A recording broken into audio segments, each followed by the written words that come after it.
बैठो बैठो जल्दी बैठो।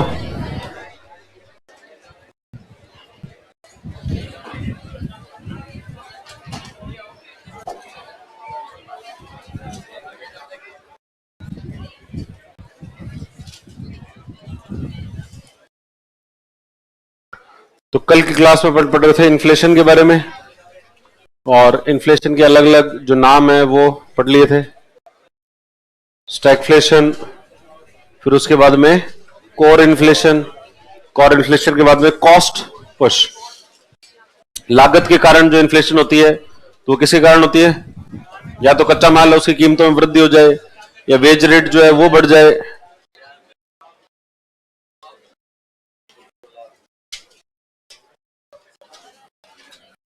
वेज रेट जो है वो बढ़ जाती है, या फिर इंटरेस्ट रेट जो है वो बढ़ जाए, या प्रॉफिट के अंदर इंक्रीमेंट कर लिया जाए। फिर आती है डिमांड पुल, मांग जनित। मांग जनित में मांग के कारणों से, तो मांग किस किस कारणों से हो रही है?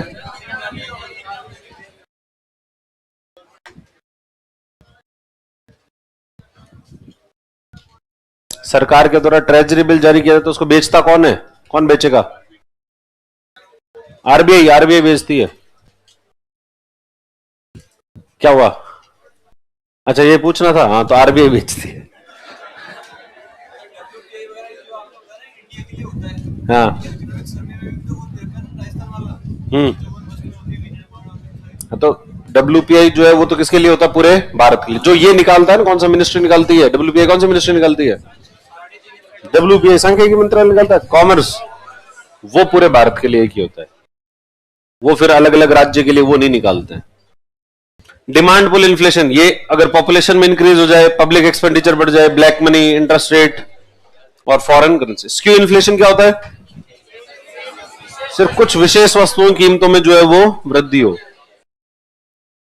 फिर होलसेल और डब्ल्यूपीआई, सीपीआई। डब्ल्यूपीआई कौन सा निकालता है? वाणिज्य एवं उद्योग मंत्रालय। और सीपीआई सांख्यिकी एवं कार्यक्रम क्रियान्वयन मंत्रालय जो निकालता है। इस पे economic adviser, office of economic adviser, यहां पर NSO, national statistical office. WPI कितने प्रकार की होती है? 4। प्राथमिक वस्तुओं के लिए 117 वस्तुएं, ईंधन और ऊर्जा 16 वस्तुएं, विनिर्मित वस्तुएं 564, और डब्ल्यूपीआई मेन 697। और सीपीआई 3 प्रकार की, ग्रामीण, शहरी और ग्रामीण प्लस शहरी। ग्रामीण में 448 वस्तुएं, शहरी में 460 और टोटल 908 वस्तुएं। ये पूरे भारत के लिए एक ही होता है। क्षेत्रीय डब्ल्यूपीआई जो है वो ये मंत्रालय नहीं निकालता, और ये पूरे भारत के लिए भी होता है और हर राज्य के लिए जो है वो भी निकाला जाता है। इसमें सिर्फ वस्तुएं शामिल होती है, इसमें वस्तुएं और सेवाएं दोनों शामिल होती है। इसमें खाद्य पदार्थों का वेटेज कम है, जबकि इसमें खाद्य पदार्थों का वेटेज ज्यादा, लगभग 45% जो है वो है। दोनों का आधार वर्ष एक जैसा ही है, 11-12। वो हर महीने के 14वें दिन और ये हर महीने के 11वें दिन जो है निकाली जाती है। वो 2000 पहले से ज्यादा बड़ा इंडेक्स था, और ये 2014 के बाद जो है वो मेजर इंडेक्स बन गया। कर लिए थे क्वेश्चन भी। फिर एक और सीपीआई निकालता है लेबर ब्यूरो, शिमला में स्थित है। वो रूरल और अर्बन, ग्रामीण और शहरी क्षेत्रों के लिए, एग्रीकल्चर लेबर, कृषि मजदूर के लिए और गैर कृषि मजदूर, और शहरी क्षेत्रों में औद्योगिक कामगार। हाँ, ये करो, ये क्वेश्चन देखो।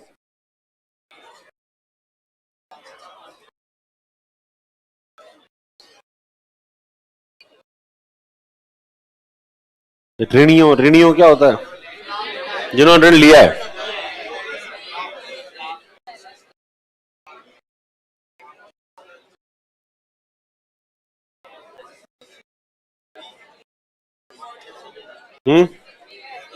इन्फ्लेशन से किसको लाभ होता है?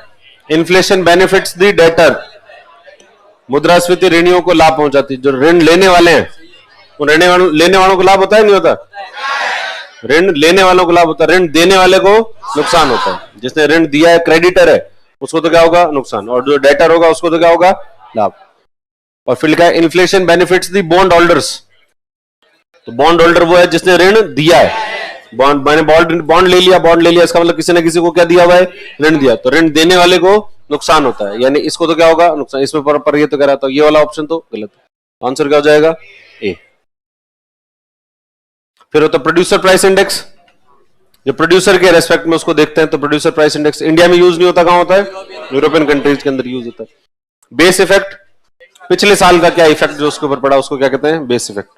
फिर अपन पढ़े थे इन्फ्लेशन के इम्पैक्ट, और प्रभाव के अंदर अपन ने एक प्रभाव देख लिया था कि 2 देख लिए थे, 3 देख लिए थे, जितने भी देख लिए थे तो अपन ने एक, हाँ हाँ,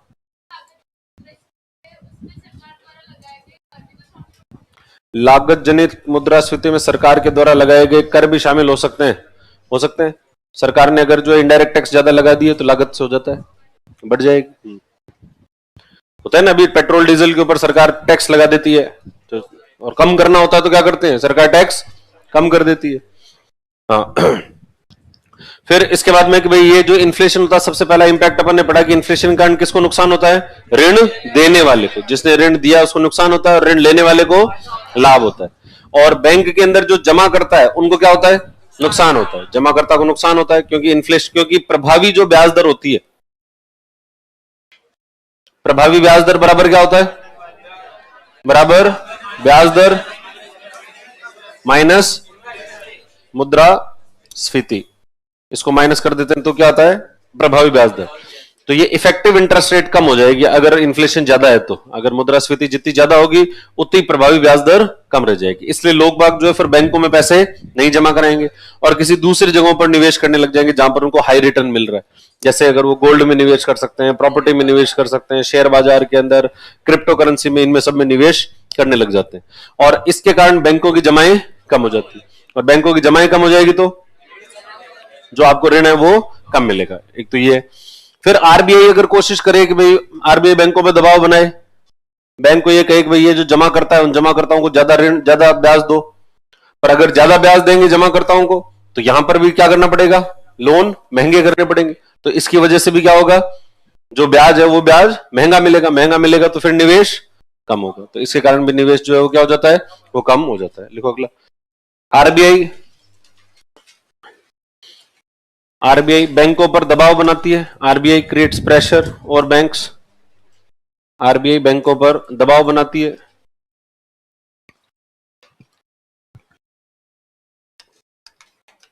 RBI creates pressure over banks, RBI बैंकों पर दबाव बनाती है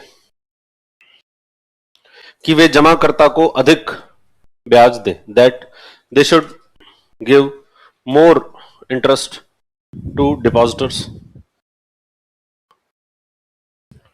आरबीआई बैंकों पर दबाव बनाती है कि वे जमाकर्ताओं को अधिक ब्याज दे, that they should give more interest to depositors. परंतु बट बिकॉज ऑफ दिस, परंतु इसके कारण ऋण पर लगाई जाने वाली ब्याज दर महंगी हो जाती है। But because of this the interest rate imposed on loans, परंतु इसके कारण ऋण पर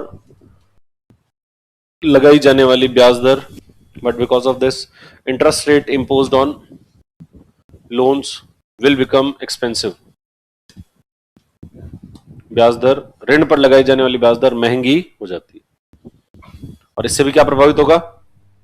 निवेश, investment. It will affect investment, इससे निवेश प्रभावित होगा। It will affect investment.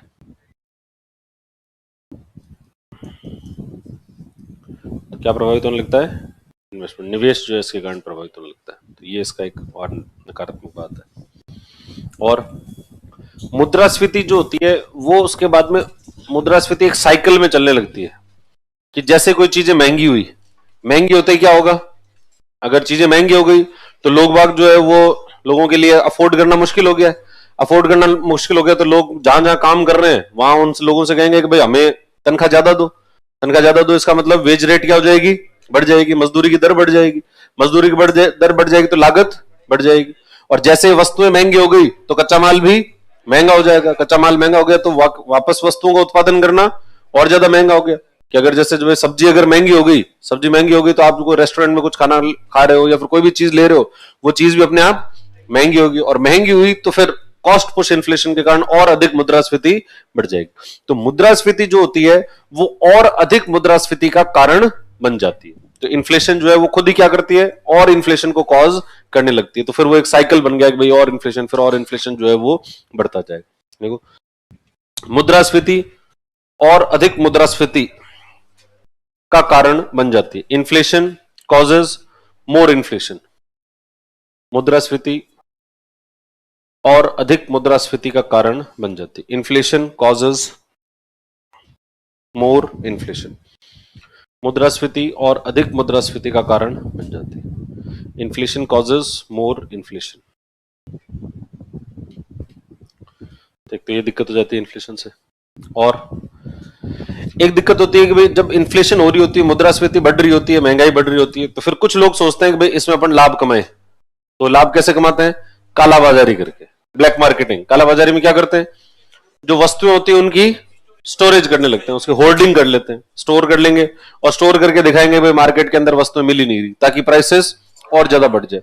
जब और ज्यादा बढ़ जाएगी तो फिर थोड़ा थोड़ा निकाल कर उसको क्या करेंगे? बेचते रहेंगे, और बेचते रहेंगे और उससे अतिरिक्त लाभ कमाने की कोशिशें करते हैं। इसको क्या कहा जाता है? कालाबाजारी, ब्लैक मार्केटिंग जो है वो कहते हैं। देखो, मुद्रास्फीति के कारण कालाबाजारी की प्रवृत्ति बढ़ती है। Inflation increases the tendency of, मुद्रास्फीति के कारण कालाबाजारी की प्रवृत्ति बढ़ती है। Inflation increases the tendency of black marketing.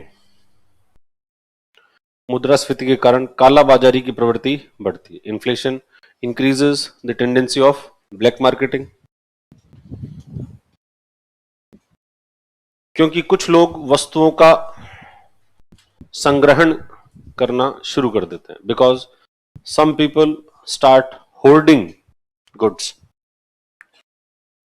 क्योंकि कुछ लोग वस्तुओं का संग्रहण करना शुरू कर देते हैं। Because some people start hoarding goods. वस्तुओं का संग्रहण करना शुरू कर देते हैं। Some people start hoarding goods, तथा बाद में उन्हें उच्च दरों पर या उच्च कीमतों पर बेचा जाता है। And later on they are sold at high prices. तथा बाद में उन्हें उच्च दरों पर या उच्च कीमतों पर बेचा जाता है। And later on they are sold at high prices. उन्हें उच्च कीमतों पर बेचा जाता है। तो इन्फ्लेशन का एक और असर जो है वो किस पर है? ये इस प्रकार का होर्डिंग वगैरह, ब्लैक मार्केटिंग बढ़ती है। और इन्फ्लेशन का जो सबसे नकारात्मक असर है वो किस पर पड़ता है? वो गरीब आदमी पर पड़ता है। इन्फ्लेशन सबसे ज्यादा नेगेटिवली किस पर अफेक्ट करती है? कोई व्यक्ति गरीब व्यक्ति है उसके ऊपर जो है नकारात्मक रूप से प्रभाव है। नकारात्मक क्या? उसके तो जो है सब कुछ ही सस्टेन करना ही, लाइफ सस्टेन करना ही बहुत मुश्किल हो जाता है। कि भाई उसकी सभी चीजें जो बेसिक आवश्यकता की चीजें अगर वो बहुत महंगी हो जाए, कि भाई ये सब्जी महंगी हो जाए, आपके दूध महंगा हो गया है, आपके गेहूं जो है वो महंगा हो गया है, तो ये घर का खर्च चलाना अपने आप में क्या हो जाएगा? बहुत मुश्किल हो जाएगा। तो इसलिए सबसे नकारात्मक रूप से जो असर पड़ता है इन्फ्लेशन का, महंगाई का, वो किस पर पड़ता है? वो गरीब व्यक्ति के ऊपर जो है सबसे ज्यादा नकारात्मक असर पड़ता है। गरीब व्यक्ति और वो लोग जो कि अनौपचारिक क्षेत्र में काम करते हैं। कौन से क्षेत्र में काम करते हैं? अनौपचारिक। देखो, दो प्रकार के सेक्टर होते हैं। जब भी आप एम्प्लॉयमेंट करते हैं, नौकरी करते हैं, तो दो प्रकार के होते हैं। एक तो होती है औपचारिक क्षेत्र और एक होता है अनौपचारिक, formal sector and informal sector. Formal sector में तो क्या होता है कि आप जब काम करते हो तो जिस कंपनी में आप काम कर रहे हो, जिस संस्था में आप काम कर रहे हो, वहां आपका रजिस्ट्रेशन होता है कि साहब ये हमारे यहाँ पर का एम्प्लॉई है। उसको बाकायदा जो है हर महीने तनख्वाह मिलेगी। तनख्वाह के साथ साथ में उसको पीएफ वगैरह, प्रोविडेंट फंड, भविष्य निधि वगैरह के पैसे जो है वो भी मिला करते हैं। ठीक है। और जब इन्फ्लेशन ज्यादा बढ़ रही होती है, महंगाई बढ़ रही होती है, तो उसी अनुपात में उसका महंगाई का भत्ता भी बढ़ा दिया जाता है। जो फॉर्मल एम्प्लॉइज होते हैं उनके साथ में क्या जुड़ा होता है? महंगाई का भत्ता। इसको क्या कहते हैं? Dearness allowance. तो ये डियरनेस अलाउंस जो है महंगाई भत्ता के, महंगाई जिस हिसाब से बढ़ी उस हिसाब से आपको कुछ एडिशनल पैसा जो है वो दे दिया जाएगा। तो फॉर्मल सेक्टर में काम करने वाले लोगों को तो इतनी दिक्कत नहीं आती क्योंकि उनका तो महंगाई भत्ता भी बढ़ गया। पर इनफॉर्मल सेक्टर में, अनौपचारिक क्षेत्र में जो काम कर रहा है, जिसका कोई हिसाब किताब नहीं है, उसको रखा आपने, कुछ दिन रखा और उसके बाद कुछ दिन रखा क्या, एक दिन रखो और काम करवाया और वापस छुट्टी कर दी। कि भाई आप जैसे मान लो कोई कंस्ट्रक्शन का काम चल रहा है, को बेलदार के रूप में अगर किसी व्यक्ति को लेकर आना है या मजदूर के रूप में लेकर आना है, तो आप गए मजदूर मंडी में, उससे कहा कि भाई ठीक है चलो, वो सुबह शाम तक काम करेगा, आपने उसको पैसा दिया और फिर वो रवाना। उससे आपका कोई ऐसा जो है, ऐसा नहीं है कि वो आपके यहाँ को रजिस्टर्ड एम्प्लॉय वगैरह बन गया, उसके कोई प्रोविडेंट फंड के पैसे वगैरह जमा हो रहे हैं, ऐसा कुछ भी नहीं होता। ऐसे लोगों को क्या कहते हैं? अनौपचारिक क्षेत्र के मजदूर या अनौपचारिक क्षेत्र में काम करने वाले लोग। तो दो प्रकार के काम है, एक तो औपचारिक क्षेत्र में और एक अनौपचारिक। तो अनौपचारिक क्षेत्र के लोग जो, उनको भी नुकसान होता है। क्यों होता है? क्योंकि उनको महंगाई भत्ता नहीं मिलता। तो सबसे बुरा तो है गरीब व्यक्ति के लिए, क्योंकि उसके लिए जीवन यापन की लागत बढ़ जाती है। और फिर दूसरा अनौपचारिक क्षेत्र के लोगों के लिए, और उनके लिए भी नकारात्मक है, क्योंकि उनके जो महंगाई भत्ता वगैरह है वो उतना नहीं मिलता। देखो, महंगाई का सबसे नकारात्मक प्रभाव, इन्फ्लेशन मोस्ट एडवर्सली अफेक्ट, महंगाई का सबसे नकारात्मक प्रभाव गरीब व्यक्ति पर पड़ता है। इन्फ्लेशन मोस्ट एडवर्सली अफेक्ट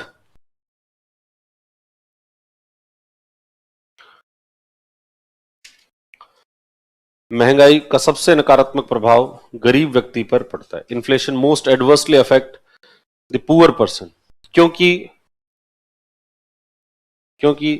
जीवन यापन की लागत बढ़ जाती है। बिकॉज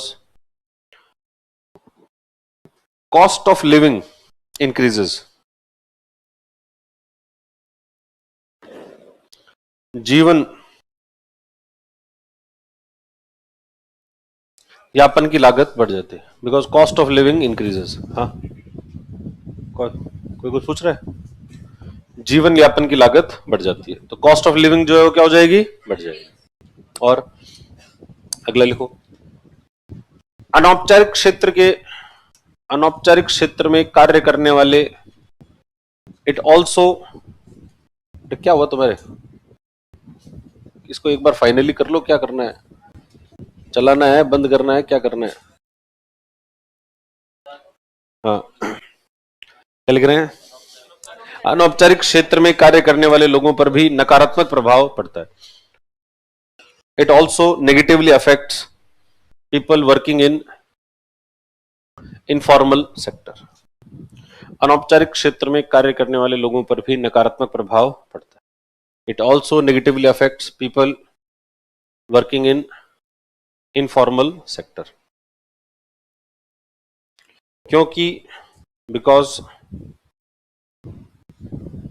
क्योंकि उन्हें महंगाई भत्ता नहीं दिया जाता। Because they are not entitled, क्योंकि उन्हें महंगाई भत्ता नहीं दिया जाता। Because they are not entitled for dearness allowance, उन्हें महंगाई भत्ता नहीं दिया जाता। ठीक है, तो इसलिए उनके लिए भी दिक्कत है, फॉर डियरनेस अलाउंस।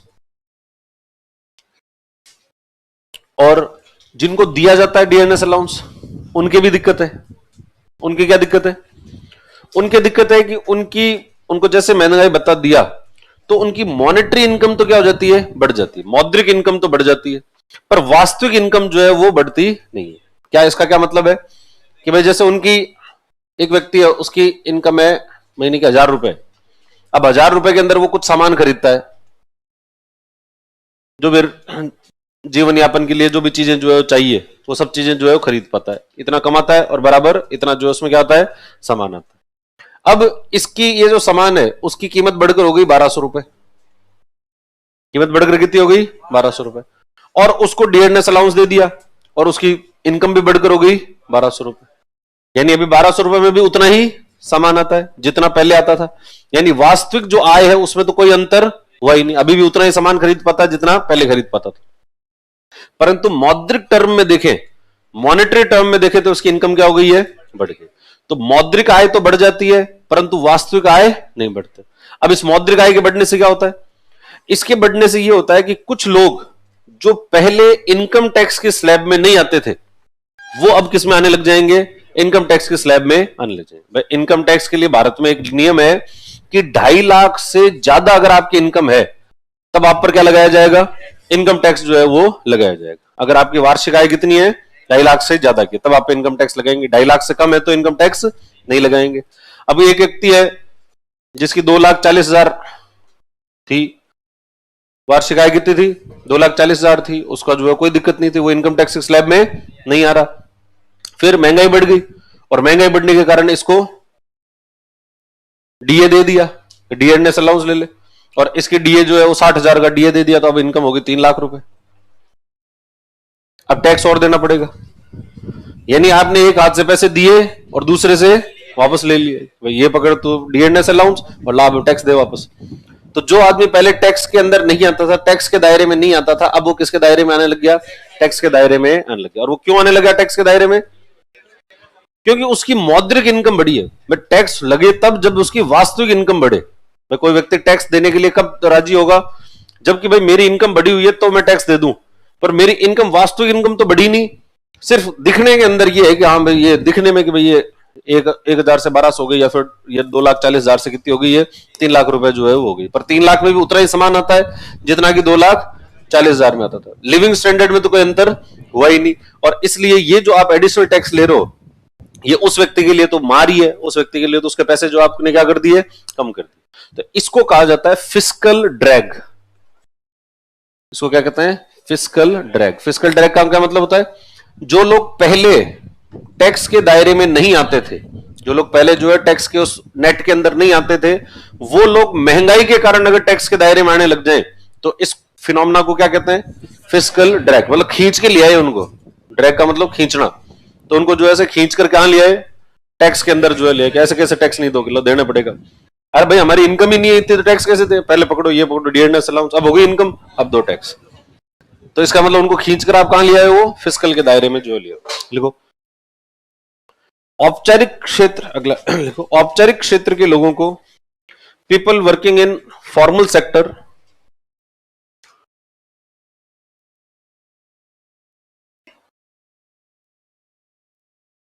औपचारिक क्षेत्र के लोगों को, people working in formal sector, औपचारिक क्षेत्र के लोगों को महंगाई भत्ता दिया जाता है। People working in formal sector gets dearness allowance. औपचारिक क्षेत्र के में कार्य करने वाले लोगों को महंगाई भत्ता दिया जाता है। इससे it increases their monetary income. इससे उनकी मौद्रिक आय तो बढ़ जाती है। It increases their monetary income. इससे उनकी मौद्रिक आय तो बढ़ जाती है, परंतु it increases their monetary income but the real income remains same. परंतु उनकी वास्तविक आय में कोई परिवर्तन नहीं होता है। But the real income remains same. परंतु वास्तविक आय में कोई परिवर्तन नहीं होता है। But the real income remains same.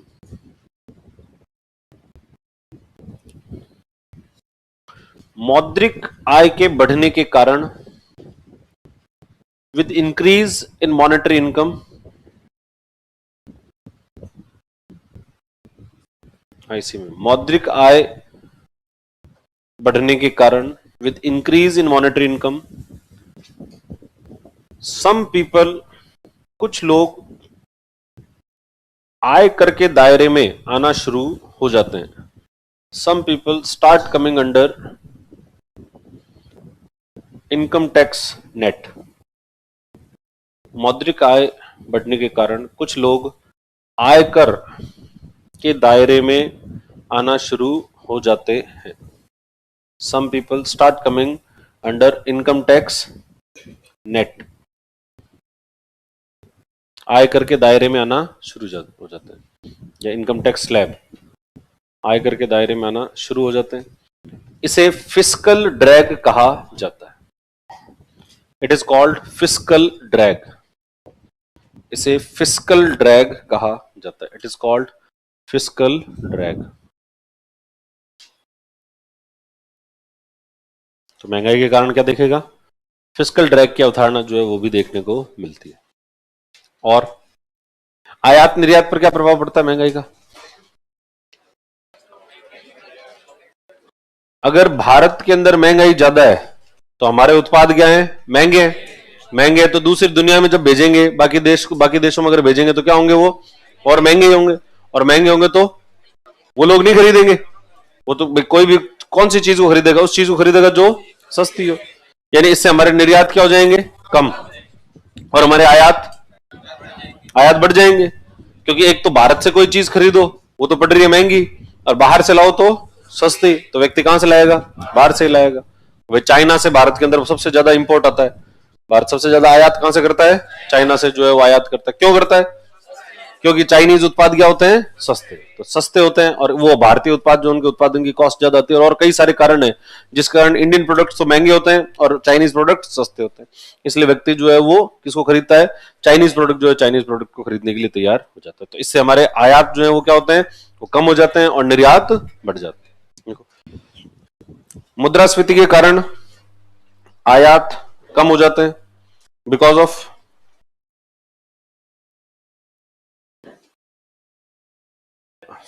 आयात बढ़ जाते हैं, मुद्रास्फीति के कारण आयात बढ़ जाते हैं तथा निर्यात कम हो जाते हैं। Because of inflation imports increases and export decreases. मुद्रास्फीति के कारण आयात बढ़ जाते हैं तथा निर्यात कम हो जाते हैं, आयात निर्यात पर ही असर पड़ जाता है। और इसके अलावा एक प्रभाव जो है वो ये पड़ता है कि आपकी अर्थव्यवस्था की जो विश्वसनीयता है वो क्या हो जाती है? वो कम हो जाती है। कि भाई अगर मुद्रास्फीति बढ़ी हुई है तो हो सकता है कि थोड़े दिनों में बढ़ती बढ़ती हाइपर इन्फ्लेशन में चला जाए, और हाइपर इन्फ्लेशन में चलेगी तो अर्थव्यवस्था का बट्टा बैठ जाएगा। तो इसलिए फिर आपकी विश्वसनीयता क्या हो जाएगी? अर्थव्यवस्था की कम हो जाएगी। कम हो जाएगी, विश्वसनीयता कम होगी तो कोई भी आपको ऋण नहीं देगा, और अगर कोई ये सोचे कि भाई भारत में जाके निवेश करें तो वो निवेश भी नहीं करेगा। जो देश अगले कुछ समय में जो है वो बट्टा बैठने वाला है, उसके अंदर आर्थिक संकट आने वाला है, उस देश में कोई निवेश नहीं करता। निवेश वहां करते हैं जहां पर अगले निवेश करने वाले को लगे कि मुझे यहां से लाभ होगा, कि भाई ये अर्थव्यवस्था अच्छी चलेगी, आगे भी जो है बढ़िया चलने वाली है तो लाभ होगा, वहां पर तो निवेश किया जाता है। और जिस अर्थव्यवस्था में ऐसे हो भाई संकट में जाने वाली है, उसमें कोई निवेश नहीं करता। तो इससे अर्थव्यवस्था की विश्वसनीयता क्या होती है? प्रभावित होती है। इन्फ्लेशन के कारण अर्थव्यवस्था की विश्वसनीयता प्रभावित होती है।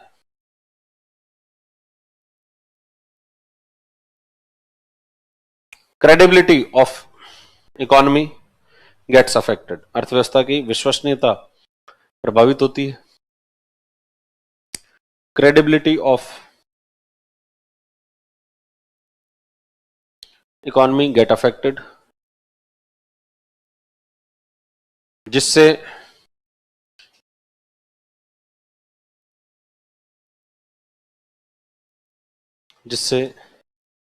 विदेशी निवेश प्रभावित होता है, विच अफेक्ट फॉरेन इन्वेस्टमेंट, जिससे विदेशी निवेश प्रभावित होता है, विच अफेक्ट फॉरेन इन्वेस्टमेंट।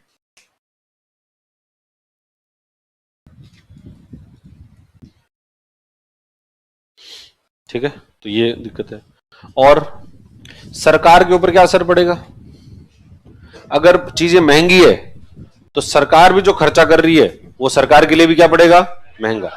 और सरकार जब महंगा है तो मतलब सरकार को खर्चा ज्यादा करना पड़ेगा, मतलब वही काम करने के लिए, एक ही काम करने के लिए सरकार को खर्चा क्या करना पड़ रहा है? अब ज्यादा करना पड़ रहा है। अब सरकार को ज्यादा खर्चा करना पड़ेगा, सरकार की इनकम तो है कम और खर्चा है ज्यादा, तो इसका मतलब सरकार का घाटा, जो डेफिसिट है वो क्या हो जाता है? बढ़ जाता है। और सरकार का जो घाटा होता है उसको कहते हैं फिस्कल डेफिसिट,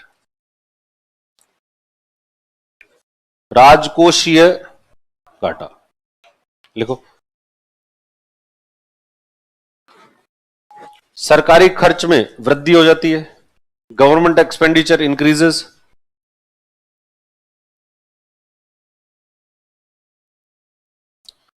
सरकारी खर्च में वृद्धि हो जाती है, जिससे बिकॉज ऑफ विच राजकोषीय घाटे में वृद्धि होती है, because of which the fiscal deficit increases. अब राजकोषीय घाटा क्या होता है वो अपन जब राजकोषीय नीति पढ़ेंगे तब देखेंगे।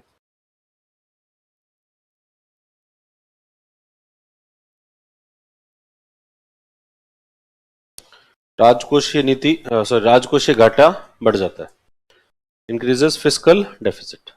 ठीक है, तो ये सारे प्रभाव हैं किसके? मुद्रास्फीति, इन्फ्लेशन के जो है वो ये सब प्रभाव हुआ करते हैं। अब इन्फ्लेशन के कारण क्या क्या होते हैं?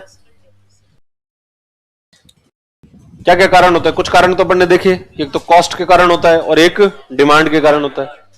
इसके अलावा भी कुछ कारण जो है वो हो सकते हैं। तो इन्फ्लेशन का कारण जो है वो अंतरराष्ट्रीय कारक भी हो सकते हैं और घरेलू कारक भी हो सकते हैं। कुछ तो इंटरनेशनल फैक्टर होते हैं और कुछ क्या होते हैं, डोमेस्टिक फैक्टर। जैसे इंटरनेशनल फैक्टर में क्या आएगा, अंतरराष्ट्रीय बाजार में कच्चे तेल की कीमतें। सबसे बड़ी बात तो यही आती है कि अंतरराष्ट्रीय बाजार में कच्चे तेल की कीमतें कैसे चल रही है।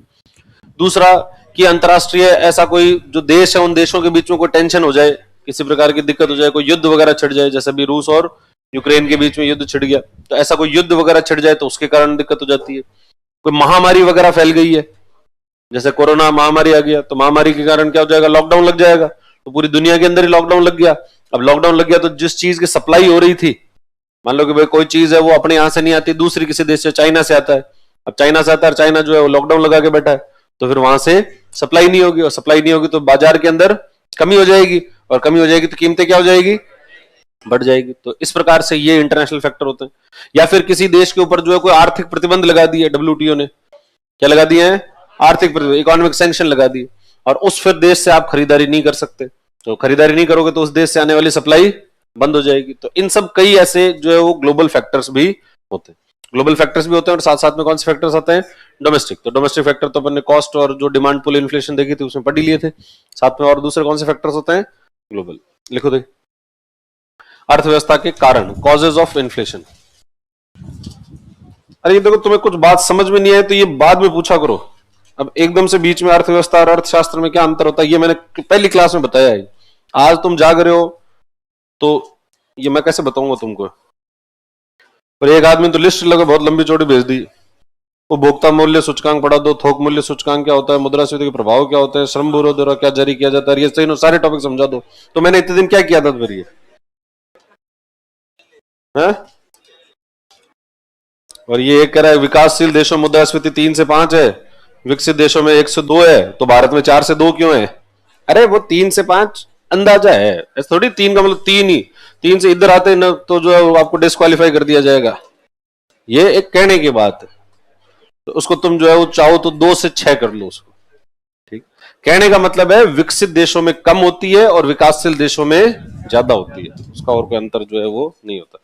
और बाकी फिर किसी को नहीं समझ में आए तो पहले खुद कोशिश करना, फिर भी नहीं आए तो मेरे बाद में पूछना, क्लास के बाद में पूछना। बाकी लोगों को समझ में आ गया, उनको उनका टाइम क्यों खराब करो एक व्यक्ति की वजह से, क्या बाकियों को भी नहीं आया है? बाकियों को भी नहीं आया तो फिर कोई रास्ता नहीं है। हाँ तो लिखो प्रभाव, कॉजेज ऑफ इन्फ्लेशन, मुद्रास्फीति के, सॉरी प्रभाव तो लिख लिया, कारण, मुद्रास्फीति के कारण, कॉजेज ऑफ इन्फ्लेशन। क्या हुआ, अर्थव्यवस्था, किसने बोला ये अर्थव्यवस्था के कारक? अरे मैं वो क्वेश्चन पढ़ रहा था, क्वेश्चन में है अर्थव्यवस्था और अर्थशास्त्र के बीच अंतर बता दो, तुमने लिख लिया। अरे वाह, कोई बात नहीं, तो काट दो। तो ये कौन से भगवान ने थोड़ी लिखा है, अपन ने लिखा है, चेंज कर दो। हैं बैंकिंग लोकपाल, हाँ तो हो सकता है, देख लेंगे और देख लेंगे। लिखो लिखो, मुद्रास्फीति के कारण 1991 से पहले, बिफोर 1991, 1991 से पहले, बिफोर 1991, घरेलू कारक अधिक महत्वपूर्ण थे। बिफोर 1991 डोमेस्टिक फैक्टर्स या डोमेस्टिक कॉजेज वर मोर इंपॉर्टेंट, घरेलू कारक अधिक महत्वपूर्ण थे। परंतु 1991 के बाद, बट आफ्टर 1991, परंतु 1991 के बाद वैश्विक कारक अधिक महत्वपूर्ण, या वैश्विक कारक भी महत्वपूर्ण हो गए। But after 1991 global factors also became important. 1991 के बाद वैश्विक कारक अधिक महत्वपूर्ण हो गए, वैश्विक कारक भी अधिक महत्वपूर्ण हो गए, global factors also became important. तो वैश्विक कारक जैसे ग्लोबल फैक्टर्स सच एज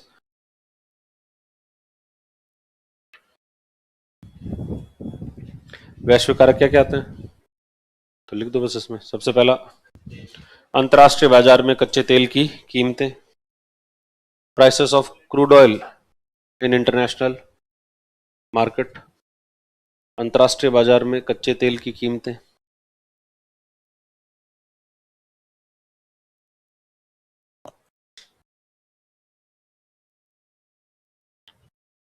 युद्ध,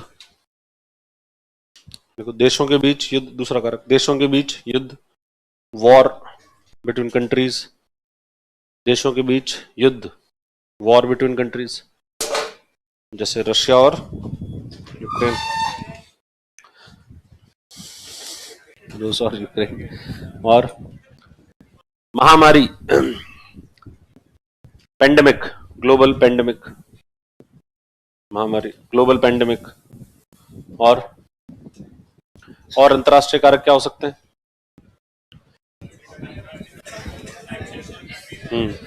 हाँ लिखो तो।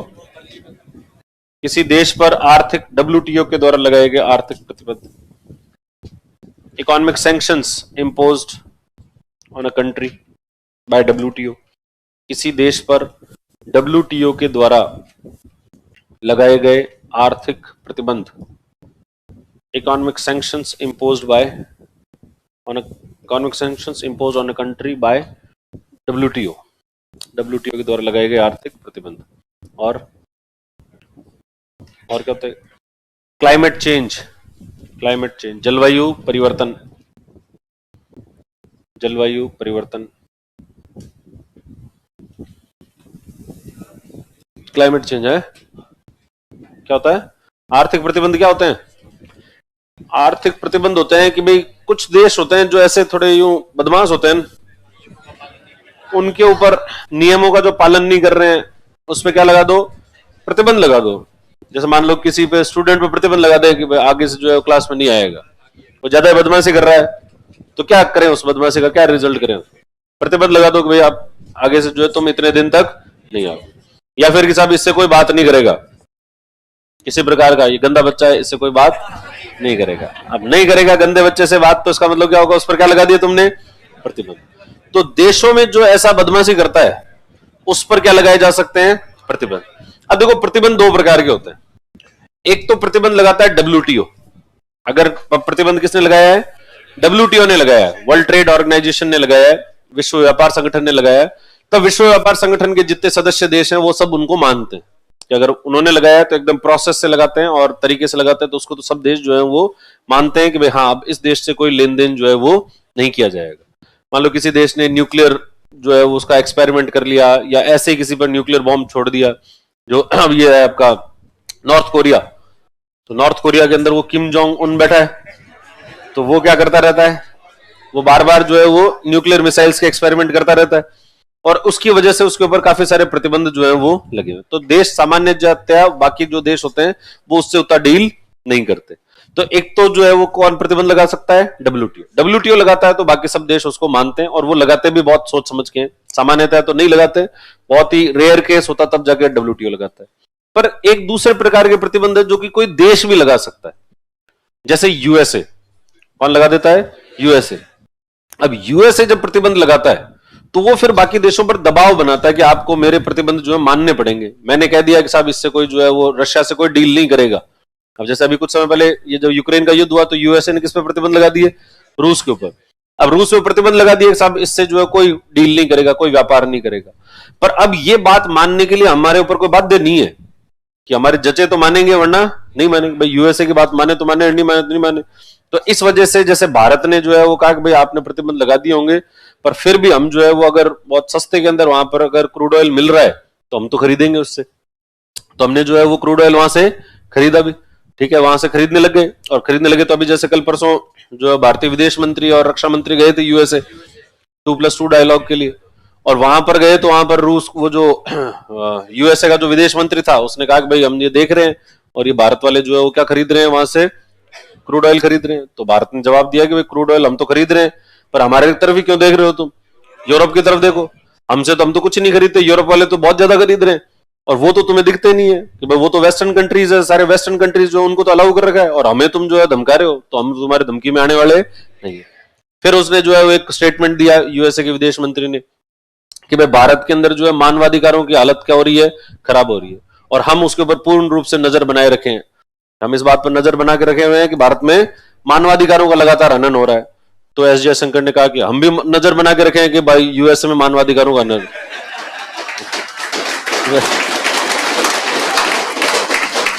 तो भाई इसका मतलब है कि भाई नजर बना के रखना कोई तुम्हें ही आता है, ऐसा थोड़ी है कि भाई तुम ही दुनिया के अंदर जो पंचायती करोगे भाई दूसरे देशों में क्या हो रहा है क्या नहीं हो रहा है। हर देश में कुछ ना कुछ समस्याएं होती है, भारत में भी कुछ समस्याएं हैं, तो यूएसए में बहुत सारी समस्याएं हैं।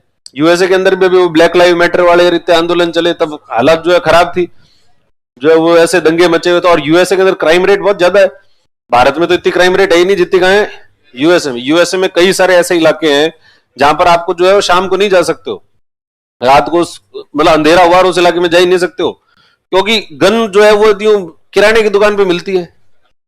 आपको बंदूक खरीदनी, यहां तो कोई देसी कट्टे लेके चलते, चले चले नहीं चले नहीं चले।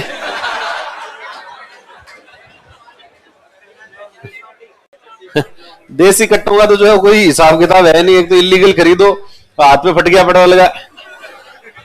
तो और वहां क्या होता है, एकदम ऑटोमेटिक आपको जो है जो चाहिए एडवांस गन आप ले लो, आपको आराम से मिल जाएगी, और वो बिल्कुल मॉल में जाओ और जितनी खरीद के लानी है ले आओ, और फिर आप लेकर क्या करना उसके बाद में आपको अपनी मर्जी से करो वो। तो गन कंट्रोल जो है वहां पर नहीं है, और गन कंट्रोल नहीं है इस वजह से लोग जो है गन रखते हैं, और गन रखते हैं तो उसका प्रयोग वो कभी भी जब उनके जज जाती है कि साहब अब इसका यूज कर लेना चाहिए तो वो कर ही लेते हैं। और कई ऐसे शूटिंग के कई सारे केसेस जो है वो हुए बच्चों ने किए हुए हैं, मतलब बड़े तो क्या, कोई बाकी क्रिमिनल गैंग्स कर रही है वो तो अलग है, बाकी बच्चे घर में पड़ी है गन खरीद के लाई हुई है, वो किसी बात से फ्रस्ट्रेटेड है, मास्टर जी ने कुछ कह दिया, लेके आया, मास्टर जी के सारे आसपास के कौन कौन है मेरे को परेशान करता, धड़ धड़ धड़ धड़ धड़ AK-47 लेके सबको मार दिया। लो साहब, ये हालत है क्राइम के वहां पे है, ये सही किया। तो ये क्राइम जो है वो इतना ज्यादा है क्योंकि गन कंट्रोल नहीं है, कोई भी व्यक्ति जो है वो गन ले सकता है, तो इसलिए वहां पर क्राइम की रेट बहुत ज्यादा है। ठीक है, हालांकि वो दिखता है अच्छा, या उन्होंने अपनी जो है वो दादागिरी इस तरीके से जमा के रखी है कि उसके ऊपर कोई बोलता नहीं है इतना, कि भाई जो है वो यूएसए ने अपनी दादागिरी इतनी ज्यादा है उनकी कि उनके जो ये पक्ष है उसके ऊपर कोई बोलता नहीं है। एस जयशंकर ने इस बार हिम्मत कर ली और उसने कहा हम भी देख रहे हैं तुम्हारे वाले, तुम जो है वो, ये भी सही है। तो इसलिए वहां ये आप जो अब ये सैंक्शन किसने लगाए थे, यूएसए ने। तो कोई देश अगर कोई सैंक्शन लगाता है, देश को प्रतिबंध लगाता है, तो फिर बाकी देश उसको मानने के लिए कोई बाध्य नहीं है, चाहो तो मान लो वरना मत मान। पर जब तक यूएसए बहुत ज्यादा स्ट्रांग था तो देखो तब इतनी किसी की हिम्मत होती नहीं थी कि भाई यूएसए ने कह दिया कोई नहीं माने। अब आजकल यूएसए की खुद की हालत थोड़ी क्या हो गई है, कमजोर हो गई है। जैसे वो अफगानिस्तान से जब भागे वहां से, तो जिस तरीके से भागे थे उसके बाद में उनकी ग्लोबल इमेज क्या है, काफी कमजोर हो गई। और फिर अभी जैसे उनके जो राष्ट्रपति हैं जो बाइडेन, तो वो कब जो बाइडेन कम वो 100 बाइडेन ज्यादा है, वो कब सो जाता है कुछ पता नहीं रहता। तो अभी कल परसों देखो वो वीडियो चल रहा है ना उसका, जो बाइडेन का, वो एक जो है वो कोई प्रेस कॉन्फ्रेंस की उसने, तो प्रेस को उसने एड्रेस किया, एड्रेस करते ही घुमा और इधर कोई नहीं खड़ा, फिर भी वो यूं हाथ करता है, कोई मिलाने वाला कोई है ही नहीं, थोड़ी देर हाथ यूं ही करके रखता है, फिर वो हाथ यूं करता है, फिर इधर उधर देखता है मैं कहां जाऊं, फिर उसे समझ में नहीं आता मैं किधर जाऊं, फिर कोई उसको बताता है साहब उधर है रास्ता। तो उसकी उम्र इतनी ज्यादा हो चुकी है कि वो जो है वो चूक गया है, मतलब चूक गया है क्या भाई, इस उम्र के अंदर आदमी को ये सब काम नहीं करने चाहिए। इस उम्र में जो है रिटायरमेंट लेके घर पे बैठो, पोते पोते खिलाओ, आराम से भगवान का नाम लो। क्या अब ये राष्ट्रपति पद ये चलता है थोड़ी रहेगा, तो उसको वैसे तो होना चाहिए कि क्या कर लेना चाहिए, रिटायरमेंट ले लेना चाहिए। एक उम्र के बाद में जो मेंटल फैकल्टीज है वो काम करना बंद कर देती है, दिमाग जो है काम करना बंद कर देता है, ये सत्य है, सबके साथ ही होगा, बुढ़ापा जिसका आएगा सबका ऐसा ही आएगा। तो अब उसका आ गया है तो उसको आराम से रिटायरमेंट ले लेना चाहिए। पर उसको आपने जो बना रखा है कि भाई यही बने, तो उसको इतना काम भी करवा रहे हो कि भाई उससे इतनी मीटिंग अटेंड करवा रहे हो, उसको याद ही नहीं रहता कुछ, उसको यही नहीं पता मैं क्या बोल रहा हूँ और क्या नहीं बोल रहा हूँ, उसको किसी बात का कुछ हिसाब मतलब होश जो है वो है ही नहीं, और फिर भी उसको आपने राष्ट्रपति बना के बैठा रखा है, तो फिर अब वो क्या ही निर्णय लेगा। और उससे पहले जो आदमी को बना के रखा था वो तो और ही खतरनाक, पर वो आदमी था, पर मिस करते हैं उसको। तो डोनाल्ड ट्रंप जो है वो होना चाहिए। डोनाल्ड ट्रंप हार गया, उसके बाद में दुनिया के अंदर से फन खत्म हो गया, तो इसलिए डोनाल्ड ट्रंप जो है वो होना चाहिए था। एक बार वापस अगली बार आएगा 2024 के इलेक्शन में, कौन जीतेगा? डोनाल्ड ट्रंप जो है वो जीतेगा।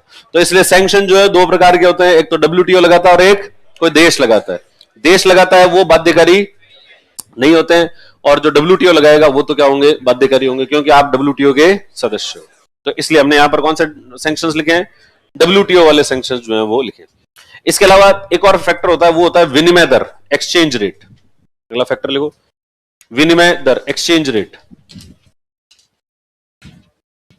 तो विनिमय दर के कारण भी चीजें क्या हो जाती है? महंगी हो जाती है।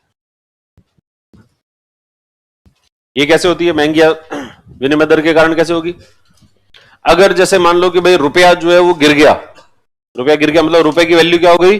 कम हो गई। यानी $1 बराबर पहले 50 रुपए हुआ करता था, और वो $1 बराबर 100 रुपए हो जाए, तो आपको सेम चीज खरीदने के लिए अब क्या देने पड़ रहे हैं? रुपए ज्यादा देने पड़ रहे हैं। पहले तो जो है उसी एक चीज को खरीदने के लिए 50 रुपए देने पड़ते थे, अब 100 रुपए देने पड़ते हैं। तो बाहर से आप जो आयात करोगे, जो भी इंपोर्ट करोगे, वो इंपोर्ट क्या हो जाएंगे? महंगे हो जाएंगे। तो अगर रुपए की वैल्यू कम होती है, रुपए का मूल्य कम होता है, तो आयात क्या हो जाते हैं? महंगे हो जाते हैं। लिखो इसमें एक्सचेंज रेट, उसमें आगे लिखो, यदि रुपए का मूल्य कम होता है, इफ रूपी डेप्रिशिएट्स, यदि रुपए का मूल्य कम होता है, तब आयात महंगे हो जाते हैं, देन इंपोर्ट्स बिकम एक्सपेंसिव, तब आयात महंगे हो जाते हैं, देन इंपोर्ट बिकम एक्सपेंसिव।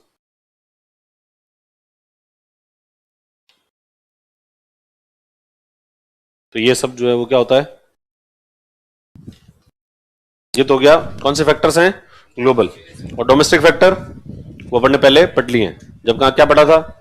लागत जनित और मांग जनित। तो लागत जनित में लागत वाले क्या कारक थे, और मांग जनित में मांग वाले क्या कारक थे, वो पढ़ लिए। इसमें लिख लो लागत जनित मुद्रास्फीति और घरेलू कारक। ये लिखो घरेलू कारक, डोमेस्टिक फैक्टर्स, घरेलू कारक, डोमेस्टिक फैक्टर।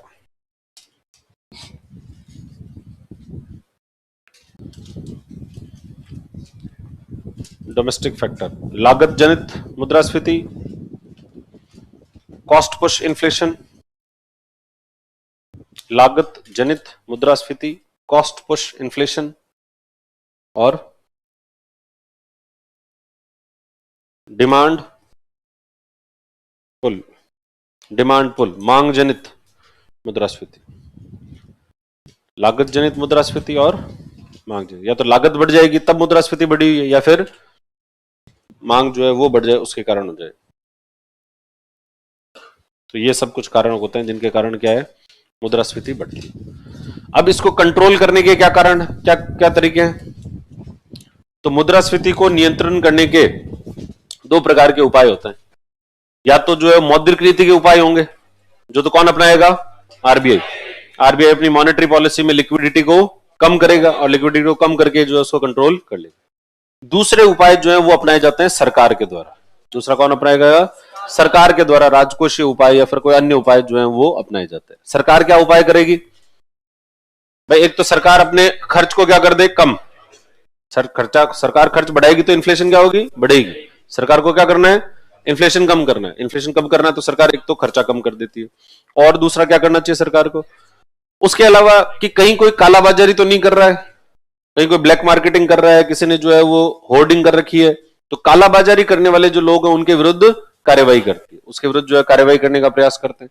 फिर इसके अलावा तीसरा कि अगर किसी चीज की वस्तु की आपूर्ति बहुत ज्यादा कम हो गई है मार्केट में और उसके कारण उसकी कीमतें लगातार बढ़ रही है, तो सरकार प्रयास करती है कि उस चीज को फिर किसी कहीं और से लाया जा सके, किसी देश से, कहीं दूसरे देश से उसकी सप्लाई जो है सप्लाई को इंश्योर कर सके। तो उसके आयात को इंश्योर करने के लिए दूसरे देश जो उनसे बात की जाती है कि भाई कहीं ना कहीं से जो है हमारे पास में ये होने चाहिए। तो जैसे भाई आपके पास में क्रूड ऑयल है, अब क्रूड ऑयल जो है वो बहुत ज्यादा ही महंगा हो रहा है, तो आप क्या देखेंगे क्या कहाँ सस्ता कहाँ मिल रहा है, तो पता लगा हुआ सस्ता वहां रशिया में मिल रहा है, तो चलो फिर रशिया से जो है अपन ले आते हैं।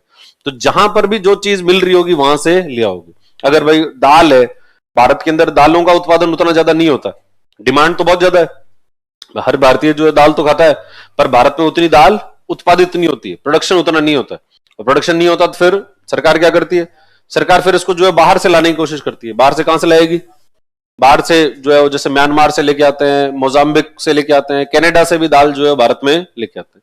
तो इस तरीके से अलग अलग सोर्सेस से आप लाओगे ताकि बात जो उसकी सप्लाई जो है वो बनी रहे। तो सरकार ऐसे करके दूसरी जगहों से आपूर्ति को सुनिश्चित करने की कोशिशें करती है। और अगर फिर भी कंट्रोल नहीं हो तो सरकार के द्वारा और प्रयास किए जाते हैं कि सरकार अपनी जो इनडायरेक्ट टैक्स है उस रेट को क्या कर दो, कम।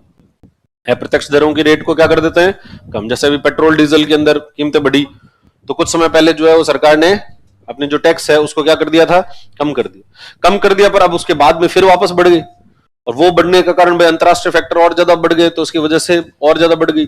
पर कुछ समय पहले जो केंद्र सरकार और राज्य सरकार दोनों के द्वारा ही अपने अप्रत्यक्ष करों में क्या की गई, कटौती। तो टैक्स में कटौती कर गई, जिसके कारण उनको कुछ समय के लिए जो है कीमतें कम हुई। तो सरकार क्या कर सकती है, अपने अप्रत्यक्ष करों को कम कर देती है, और अप्रत्यक्ष करों को कम कर सकती है या फिर प्रत्यक्ष करों को बढ़ा दे।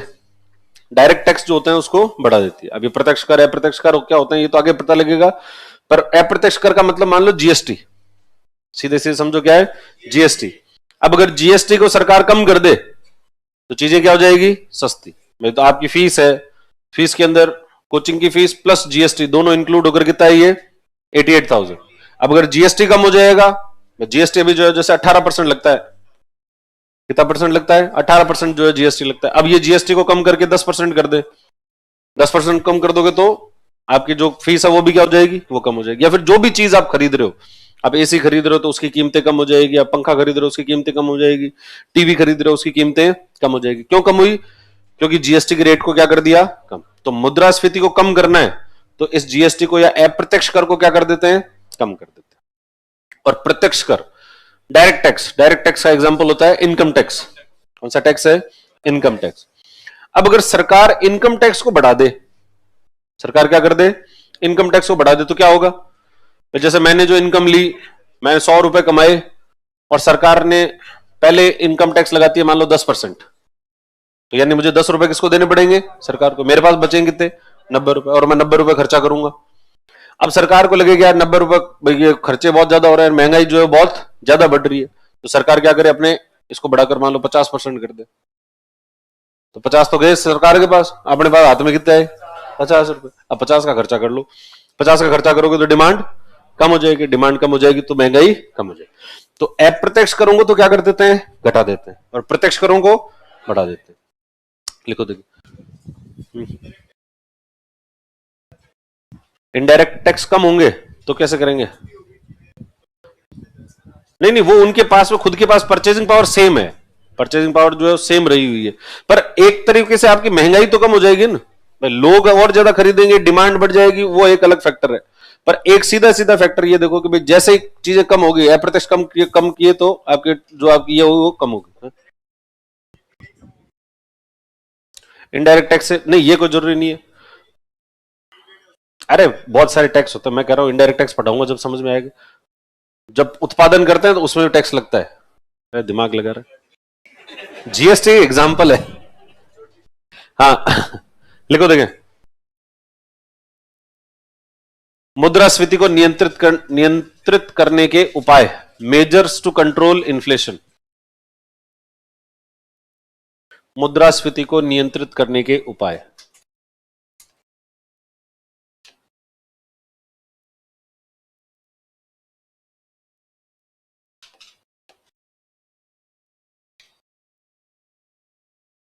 Measures to control inflation.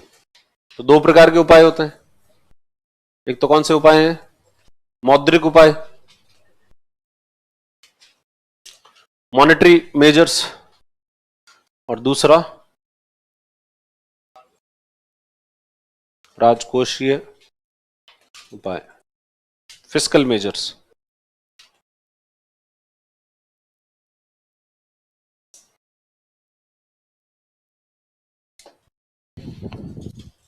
मौद्रिक उपाय में तो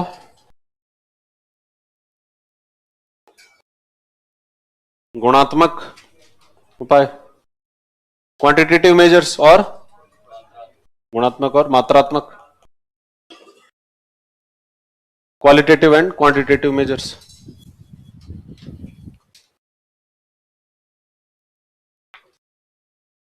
फिर ये तो अपन पढ़ चुके हैं, तो इस पर तो ज्यादा ध्यान नहीं देना। उधर राजकोषीय उपाय,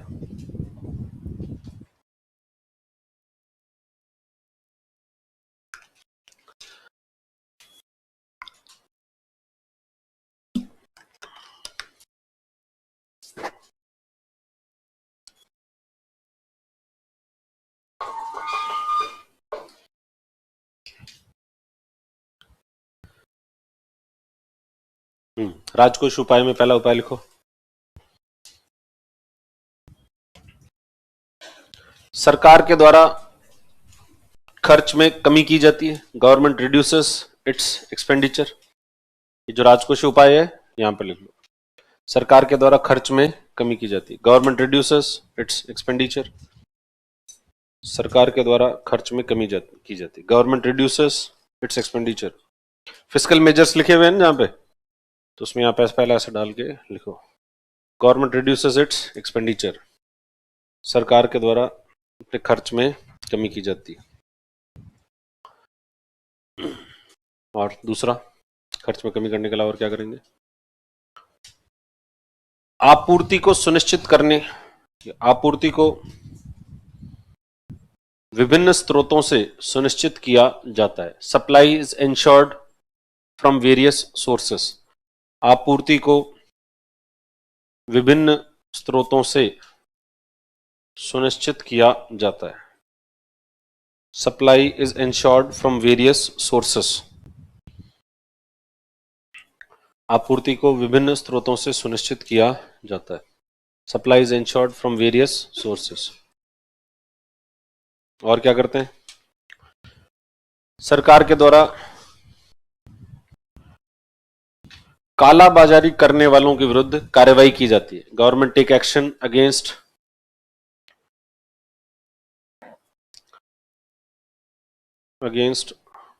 होल्डर्स या ब्लैक मार्केटर्स। सरकार के द्वारा काला बाजारी करने वालों के विरुद्ध कार्रवाई की जाती है, government take action against hoarders.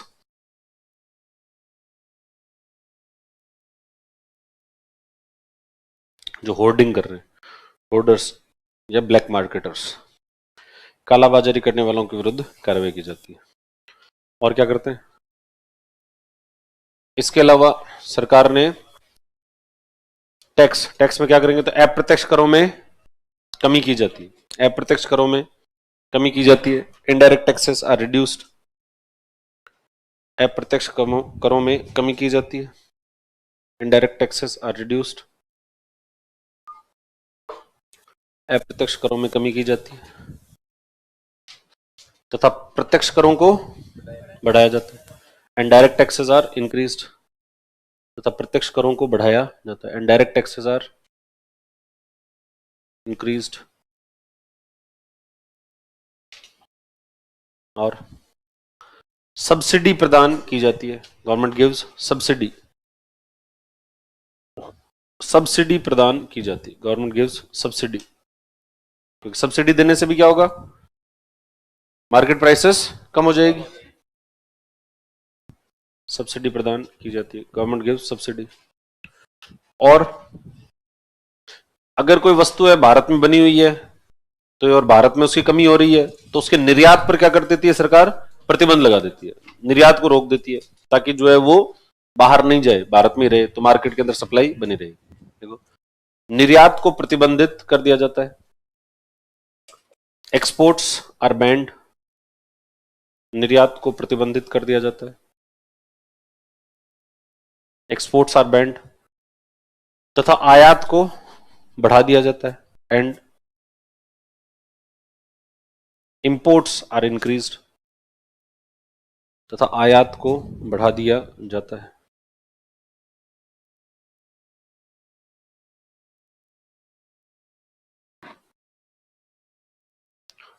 आपूर्ति को बढ़ाने के लिए, टू इंक्रीज सप्लाई, आपूर्ति को बढ़ाने के लिए, टू इंक्रीज सप्लाई। अगला है आपूर्ति को बढ़ाने के लिए, टू इंक्रीज सप्लाई। आपूर्ति को बढ़ाने के लिए उत्पादकों को प्रोत्साहित किया जाता है। Producers are encouraged. उत्पादकों को प्रोत्साहित किया जाता है। उत्पादकों को प्रोत्साहित किया जाता है। Producers are encouraged. जैसा है ना आत्मनिर्भर भारत, कि क्या करे, आत्मनिर्भर बनो, अपने यहीं पर उत्पादित करो, यहीं पर चीजें बना लो, ताकि बाहर से नहीं लानी पड़े अपन को। बाहर से नहीं लानी पड़ेगी तो हम बाहर पर डिपेंडेंट नहीं रहेंगे। कल को किसी ने लॉकडाउन लगाया तो भले लगाओ, हमारे यही चीजें बनती है तो फिर हमें जो है दूसरों की जरूरत नहीं होगी। अभी आपको दाल चाहिए, आपको जो है वो खाने का भी ऑयल, मतलब ऑयल जो है वो हम ये पेट्रोल डीजल वाला तो लेकर आते ही हैं बाहर से, कच्चा तेल। तो एडिबल ऑयल भी, जो खाद्य तेल है, वो खाद्य तेल भी भारत में उतना नहीं होता है जितना हमारे जो है वो डिमांड है। फिर ये भी हम क्या करते हैं, बाहर से इंपोर्ट करते हैं। जैसे कहां से करते हैं, मलेशिया से, इंडोनेशिया से, इन देशों से करते हैं। तो मलेशिया से जो है हमारे कुछ दिन पहले पंगे हो गए थे। मलेशिया जब ये भारत ने 2019 के अंदर ये जो आर्टिकल 370 जो है उसको नलिफाई किया, तो जब उसको नलिफाई किया तो एक तो सबसे ज्यादा भड़का कौन, पाकिस्तान। और पाकिस्तान के साथ साथ में मलेशिया के अंदर एक आदमी बैठा था 94 साल का, वो भी मलेशिया का प्रधानमंत्री, राष्ट्रपति जो था 94 ईयर्स का था। और उसने भी चलते चलते आलोचना कर दी भारत की कि भाई ये 370 को जो है गलत हटा दिया भारत ने, ऐसा नहीं करना चाहिए था भारत। तो अपन ने कहा कि अच्छा हमसे पंगा, और हमने क्या किया, जो वहां से पाम ऑयल, हम वहां से जो है वो खाद्य तेल आयात करते थे, और हमने वो आयात पर लगा दी रोक कि अब हम आगे से मलेशिया से कुछ आयात नहीं करेंगे। हमारा विरोध करते हो तो हम तुमसे आयात नहीं करेंगे, थोड़े दिन में आयात नहीं करेंगे तो पता लग जाएगा तुम्हें। तो भारत ने जो है आयात क्या कर दिए, बंद कर दिए। अब आयात बंद कर दिया और अपन ने कहा देखो हमने मलेशिया को सबक सिखा दिया, मलेशिया को सबक सिखा दिया। फिर 2020 आ गया, 2020 में लग गया लॉकडाउन, और जैसे लॉकडाउन लगा तो भारतीय सब चले गए घरों में, और घरों में जाने के बाद में उन्होंने तल तल के जो चीजें खाई है, दुनिया के सारे पकवान जो है वो एक्सपेरिमेंट कर लिए घरों के अंदर। अब वो सब चीजों के एक्सपेरिमेंट किए तो ये जो एडिबल ऑयल है उसकी डिमांड बढ़ गई बहुत बुरी तरीके से। क्या, कौन सी डिमांड बढ़ी, एडिबल ऑयल की। अब एडिबल ऑयल डिमांड तो बढ़ गई है, और उधर अपन ने इंपोर्ट को क्या कर रखा है, बैन। और इंपोर्ट बैन कर रखा है तो भाई आपके यहाँ से मलेशिया से जो आ रहा था वो तो आ नहीं रहा है। यहाँ पे भारतीयों को तो जो है वो नए नए पकवान सूझ रहे हैं कि हमको ये भी बनाना है, हमको ये बनाना है, लाओ एडिबल ऑयल। और इसके कारण एडिबल ऑयल की कीमतें बढ़ गई। जो खाद्य तेल है उस खाद्य तेल की कीमतें क्या होने लग गई, बढ़ने। और खाद्य तेल की कीमतें अगर बढ़ेगी तो घर का बजट गड़बड़ा जाएगा, और सबसे ज्यादा गृहिणियां जो है वो परेशान हो जाएगी, अरे यार ये क्या तरीका है, खाद्य तेल बहुत ज्यादा महंगा हो गया। तो इस वजह से फिर लास्ट में जाकर भारत जब बहुत ज्यादा ही बढ़ने लगा तो पहले तो भारत ने अपने टैक्स कम कर दिए कि भाई हम जो है इसके ऊपर एडिबल ऑयल के ऊपर टैक्स जो है वो सरकार ने, केंद्र सरकार ने कम कर दिया कि भाई किसी तरीके से सस्ता रह जाइए, ताकि ऐसा ज्यादा जो है उसको फील ना हो। फिर लगा नहीं तो भी बढ़ता ही जा रहा है तो क्या करें, फिर अपने चुपचाप जो है वो मलेशिया वाला बैन हटा दिया। खैर कोई बात नहीं, वो 2019 की बात थी, अब वो राष्ट्रपति हट गया है, और हमारे मलेशिया से तो कोई दुश्मन थोड़ी है, उस आदमी से थी। बस अब तुमको सबक सिखा दिया, अब चलो वापस से तुम्हारे यहाँ से ऑयल जो है वो ले लेंगे। तो अपन ने चुपचाप वहां से ऑयल क्या कर लिया, शुरू कर दिया, ताकि जो है वो यहाँ पर सप्लाई को बढ़ाया जा सके। तो इस तरीके से जो है वो क्या करते हैं अपन, ये जो इसको मेंटेन करने की कोशिशें की जाती है। तो ये है मेजर्स।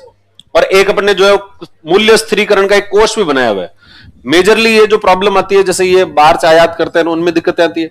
एक कुछ चीजें जो कि जो है खराब हो जाती है, जल्दी खराब हो जाती है, उनकी कीमतें क्या होती है, लगातार ऊपर नीचे होती रहती है। तो ऊपर नीचे होती रहती है उन चीजों की जो क्या होती है, खराब होती है। जैसे टमाटर खराब हो गया, सब्जियां हैं वो खराब हो जाती है। तो इस वजह से इनको स्टेबलाइज कैसे किया जाए, तो ऐसा हो कि इनका जो है वर्ष भर इनकी आपूर्ति बनी रहनी चाहिए। और वर्ष भर आपूर्ति कैसे बनी रहेगी, इसके लिए आपको कोल्ड स्टोरेज बनाने पड़ेंगे। क्या बनाने पड़ेंगे, कोल्ड स्टोरेज, शीत ग्रह। जब तो फ्रिज में रख दो तो सब्जी खराब नहीं होती।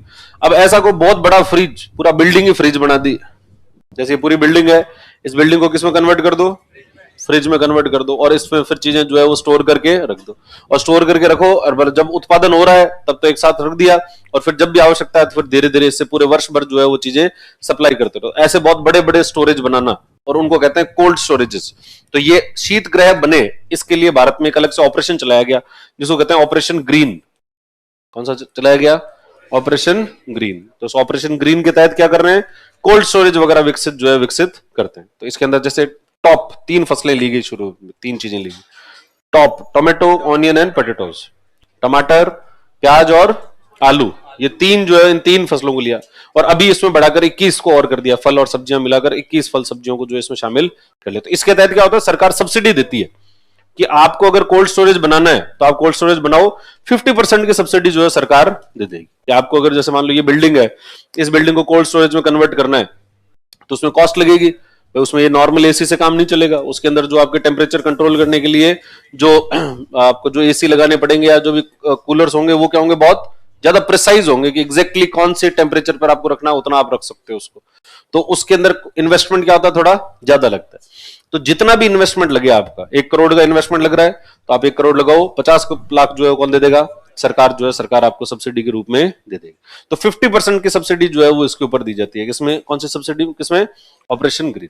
तो एक तो मूल्य स्थिरीकरण का कोष बनाया है, प्राइस स्टेबलाइजेशन का अलग से फंड बना दिया 500 करोड़ का, और साथ साथ में कौन क्या चला दिया, ऑपरेशन ग्रीन। तो लिखो मूल्य स्थिर,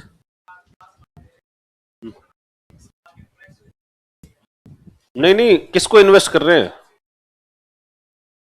सब्सिडी के कारण तो मार्केट प्राइस कम होती है, परंतु ये सब्सिडी कोई कंज्यूमर गुड्स पे थोड़ी है। तो ये किस बात पर है, ये तो है कि आप स्टोरेज बनाओ, जितने ज्यादा स्टोरेज बनाओगे उतने ज्यादा चीजें स्टोर होगी, और जितनी ज्यादा चीजें स्टोर होगी तो वर्ष भर उनकी आपूर्ति बनी रहेगी। ये कोई ऐसा चीज थोड़ी दे दी कि भाई इसको जो है लोगों को पैसे दे दिए, लो खर्चा कर लो। कैसे, पहले वाला कौन सा एग्जाम, हाँ सब्सिडी, तो सब्सिडी होती क्या है, मार्केट प्राइस बराबर factor cost plus indirect tax minus subsidy. जितनी ज्यादा सब्सिडी दोगे मार्केट प्राइस उतनी कम हो जाएगी। जैसे भाई अभी कोरोना का पीरियड आया तो प्रधानमंत्री एक वो योजना चलाएगी, प्रधानमंत्री गरीब अन्न कल्याण योजना, और उसके तहत जो है वो गेहूं, चावल और कोई मोटा अनाज वो मुफ्त में दिया गया, कोई उसे कॉस्ट ही नहीं है, तो मुफ्त में दे रहे हो, मुफ्त में दे रहे हो तो व्यक्ति को भोजन की जो लागत है वो तो क्या हो जाएगी, कम हो जाएगी ना। 80 करोड़ लोगों को, एक दो को भी नहीं, मुफ्त में कितने लोगों को, 80 करोड़। तो ये सब्सिडी सब्सिडाइज हो गई, भाई उसकी कॉस्ट कौन उठा रहा है, सारी सरकार उठा रही है। लिखो देखिए अगला मूल्य, इसी के अंदर अगला पॉइंट लिखो, मूल्य स्थिरीकरण कोष, मूल्य स्थिरीकरण कोष बनाया गया, price stabilisation fund has been established. मूल्य स्थिरीकरण price stabilisation fund was established, मूल्य स्थिरीकरण कोष बनाया गया। कितने का है ये, 500 करोड़ का, ब्रैकेट में लिखना 500 करोड़, 500 करोड़। और क्या चलाया गया है, operation green, operation green, operation green.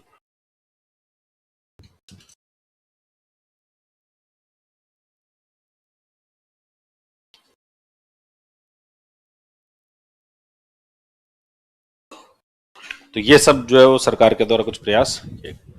ये है साहब आपका इन्फ्लेशन को कंट्रोल करने के मेजर्स। इसी के साथ ही इन्फ्लेशन वाला टॉपिक जो क्या होता है, अब अगला पढ़ेंगे, अब अगला पढ़ेंगे अपन राजकोषीय नीति, फिस्कल पॉलिसी। अगला लिखो देखो, राजकोषीय, अगला चैप्टर राजकोषीय नीति, फिस्कल पॉलिसी। तो क्या हो गया, शनिवार है तो, शनिवार है तो है, ऑपरेशन ग्रीन कब चलाया गया, 2018 में। ये तुम बाद में लिख लेना, अभी मत लिखना इसको, बाद में जो एग्रीकल्चर पढ़ोगे तो सारी योजना एक साथ ही आएगी, तो उसी समय लिख लेना कि कब चलाया गया, क्या क्या 50% सब्सिडी होती है कि नहीं होती है। फिस्कल पॉलिसी ये क्या होती है, देखो राजकोषीय नीति, राज किसका, सरकार का, जनता का राज है, तो सरकार का एक कोष है, उसका एक कोष है, उसका जो है वो खजाना है, और इस खजाने की नीति है, राज्य के कोष की नीति।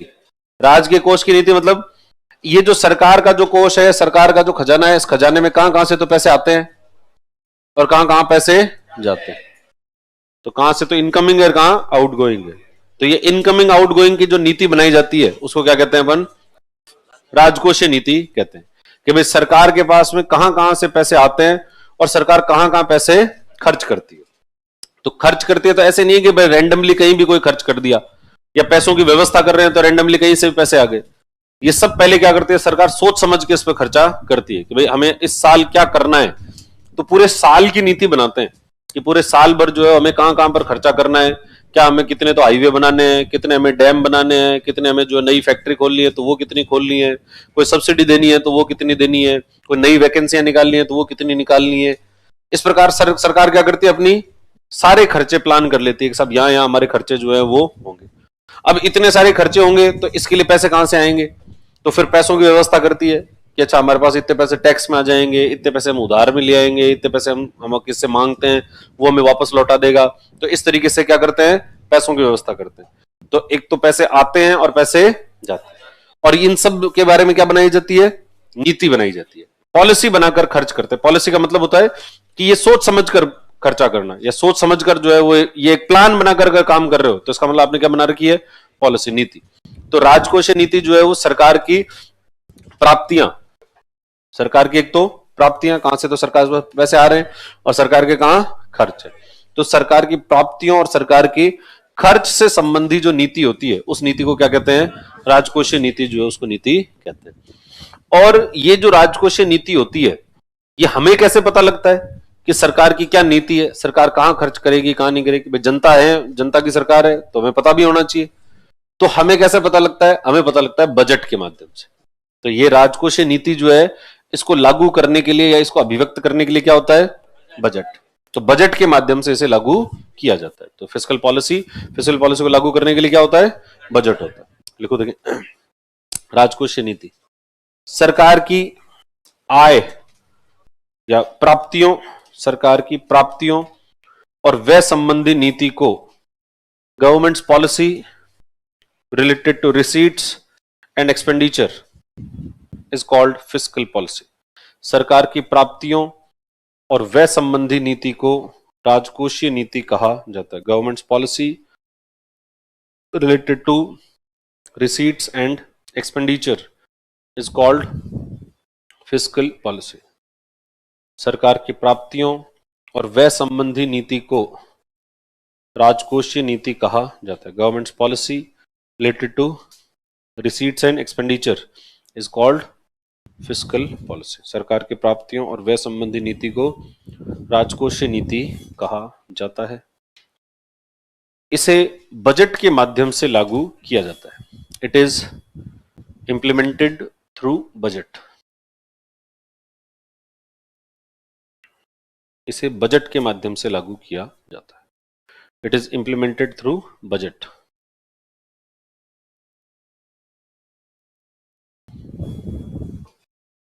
ठीक है, अब लिखो बजट। एक ऐसे हेडिंग डाल लो, बजट।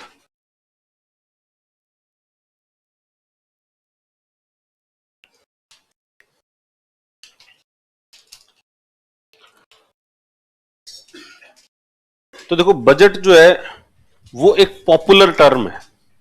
बजट क्या है? एक पॉपुलर टर्म है। इसका संविधान में कहीं कोई जिक्र नहीं, कॉन्स्टिट्यूशन के अंदर कहीं पर भी बजट शब्द का प्रयोग नहीं किया गया। कॉन्स्टिट्यूशन में किसका किया गया है? एनुअल फाइनेंशियल स्टेटमेंट, वार्षिक वित्तीय विवरण। आर्टिकल 112। आर्टिकल 112 जो है वो कहता है कि सरकार को हर साल जो संसद है या संसद में भी लोकसभा, उसको बताना पड़ेगा कि उनका वार्षिक वित्तीय विवरण क्या है।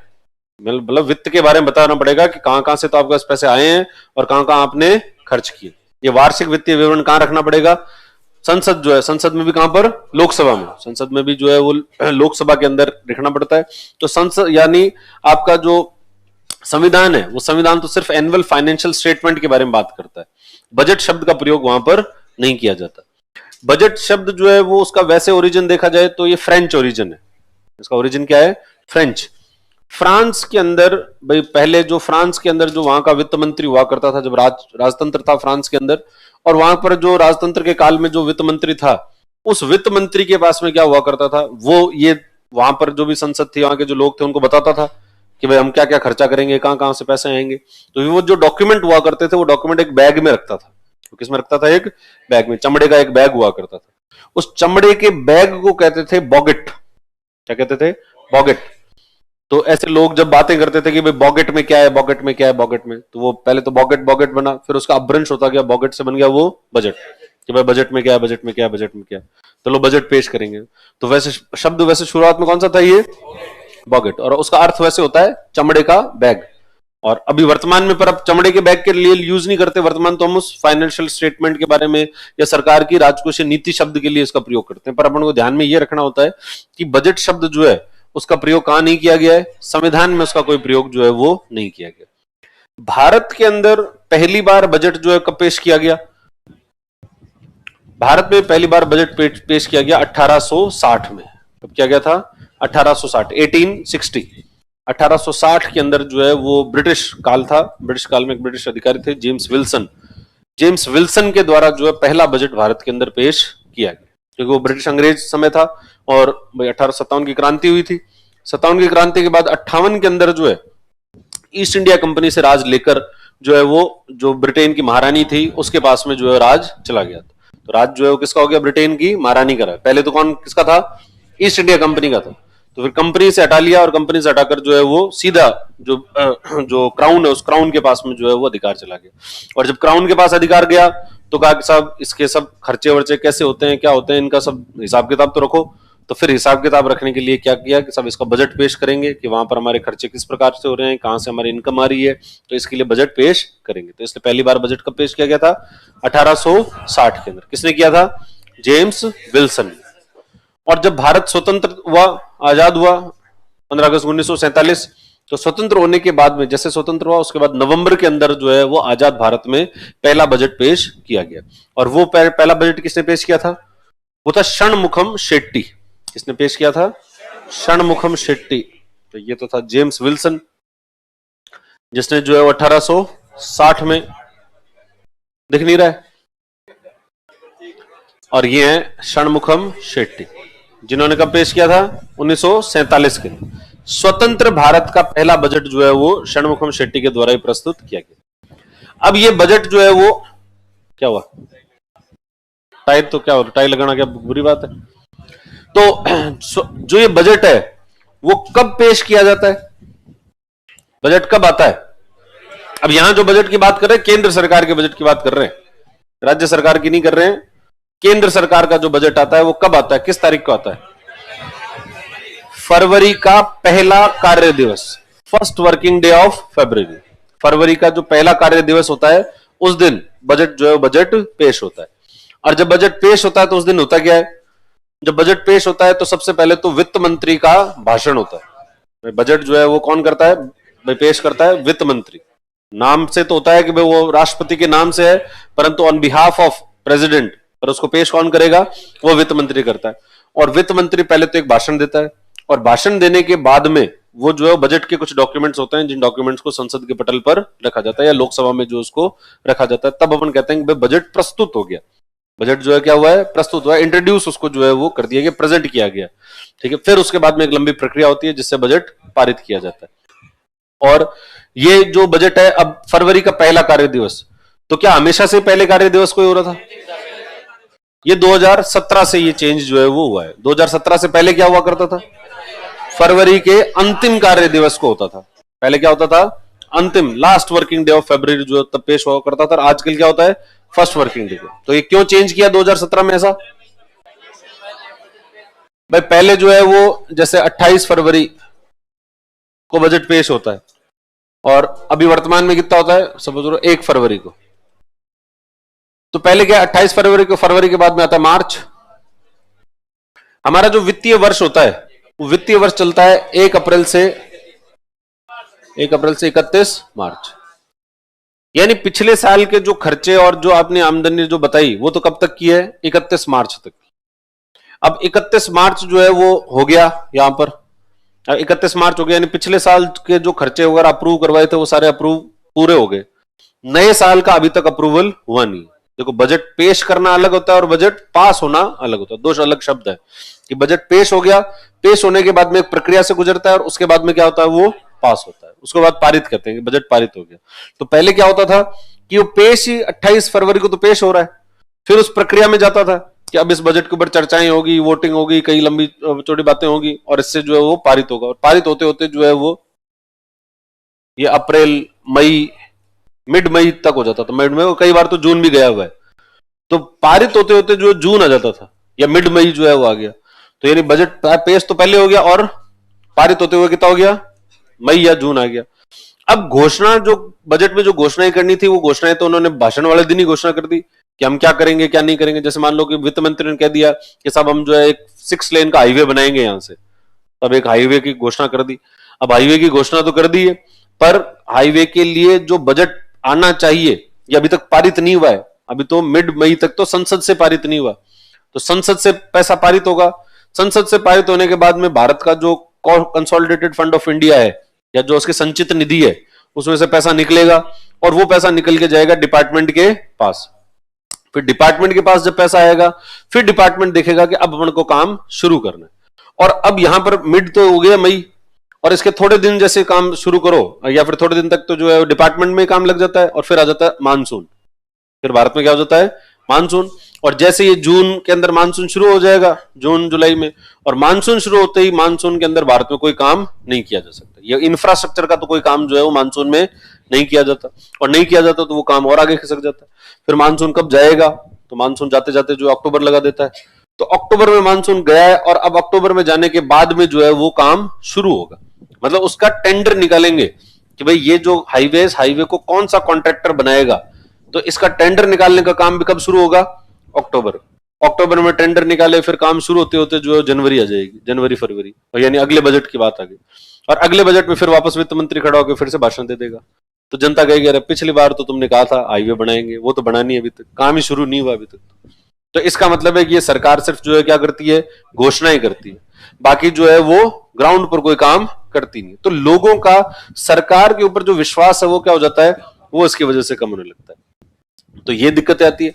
और ये जो खर्चा है कि भाई ये 31 मार्च पारित हो गया, 31 मार्च से यहां तक का खर्चा, इसके लिए क्या पारित करना पड़ता है, लेखानुदान, वोट ऑन अकाउंट जो है वो भी पारित करना पड़ता है। तो ये दो बड़ी समस्याएं जो है वो हो रही थी। इस वजह से कहा कि भाई अपने को जरूरी थोड़ी कि यार 28 फरवरी को ही करें, अपन इसको थोड़ा पहले ले आते हैं। तो पहले लिया जाता है, तो आजकल 1 फेब को जो है पारित हो जाता है।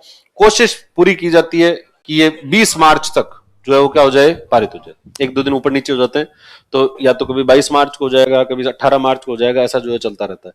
तो 20 मार्च तक को टारगेट बना के चलते हैं कि भाई 20 मार्च तक आपके बजट पारित हो जाए, यानी अगला वित्तीय वर्ष शुरू हो उससे पहले पहले बजट पारित हो गया। और अगले 1 अप्रैल तक तो जो है वो डिपार्टमेंट के पास पैसा पहुंच जाना चाहिए। जैसे पहुंच जाएगा तो वो अपना काम शुरू कर देंगे, और इधर इनको पता लग जाएगा कि भाई हाँ पैसा आ गया, अब काम शुरू कर दो। और फिर क्या होता है कि एक एटीट्यूड का भी एक परिवर्तन हो जाता है। भाई अधिकारी को ये लग रहा है कि यार सरकार खुद ही जो है वो अभी कोई इतनी ज्यादा उसमें ऐसा अलर्ट मोड पे नहीं है, सरकार खुद ही बहुत आराम से तो बजट पारित कर रही है, आराम से आएगा, अपने पास पैसा आएगा। और जब शुरुआत में ये मंत्रियों ने और उधर से सरकार ने आराम कर दिया है, तो नीचे जो अधिकारी होगा वो भी आराम से काम करेगा, और वो आराम से काम करेगा तो उसके नीचे वाले होंगे वो और आराम से काम करेंगे। क्योंकि एक एटीट्यूड की प्रॉब्लम आती है, और एटीट्यूड कहां से आता है, वो लीडर से आता है।